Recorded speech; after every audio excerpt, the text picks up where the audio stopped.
सध्या पुण्यातली ही दृश्य आपण पाहतोय। पुण्यातल्या हिंजवडी आयटी पार्कमध्ये आदित्य ठाकरेंकडून पाहणी केली जाते। इथल्या समस्या जाणून घेतल्या जात आहे।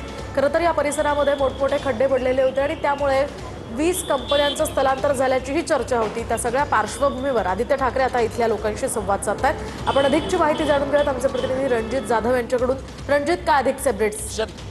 सुशांत, नक्कीच आपण पाहिलं तर शिवसेनेचे नेते आदित्य ठाकरे जे आहेत ते आता हिंजवडीमध्ये दाखल झाले आहेत। चाकणमध्ये ज्या पद्धतीने काही कंपन्या ज्या आहेत त्या बाहेर जाण्याच्या चर्चा सुरू झाल्यानंतर शिवसेनेचे नेते जे आहेत ते या ठिकाणी आता हिंजवडीत देखील दाखल झालेले पाहायला मिळतात। आपण पाहिलं तर हिंजवडीमध्ये ट्रॅफिकची समस्या जी आहे ती मोठी आहे। यामध्ये आपण पाहिलं तर वारंवार वाहतूक कोंडी जी आहे ती ITNSला या ठिकाणी भोगावी लागते।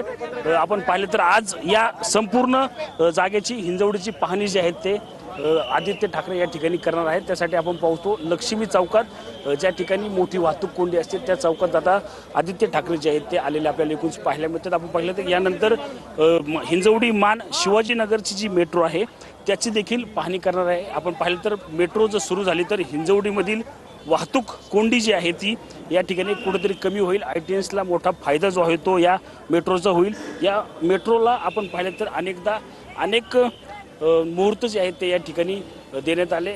आज सुरू होईल 15 ऑगस्टच्या दिवशी ही मेट्रो जी आहे ती सुरू होणार होती, मात्र अद्यापही ही या ठिकाणी सुरू झालेली नाही आहे। आपण पाहू शकतो की याच पद्धतीने जे आहे ते आता याची सर्व पाहणी करण्यासाठी शिवसेना नेते आदित्य ठाकरे जे आहेत ते आता हिंजवडीमध्ये दाखल झाले आहेत। आपण पाहू शकतो की या वेळेस आपण पाहिलं तर हे आदित्य ठाकरे जे आहेत ते आता हिंजवडी मेट्रो ज्या ठिकाणी स्थानक आहे त्या ठिकाणी निघताना आपल्याला एकूणच पाहायला मिळतात। आपण पाहिलं तर या परिस्थितीमध्ये अनेक कार्यकर्ते जे आहेत ते या ठिकाणी आलेले आहेत।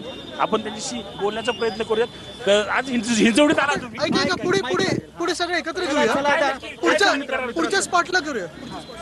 आपण पाहिलं तर पुढील स्पॉटला जे आहे ते आता आदित्य ठाकरे यांनी निघालेलं आपल्याला पाहायला मिळतात। या ठिकाणी आपण पाहिलं तर हिंजवडीतील मेट्रो असेल, हिंजवडीतील वाहतूक कोंडी असेल, याची सर्व पाहणी जी आहे ती आदित्य ठाकरे या ठिकाणी करणार आहेत। आपण पाहिले तर गेल्या काही वर्षापासून हिंजवडी जी आहे ती या संदर्भात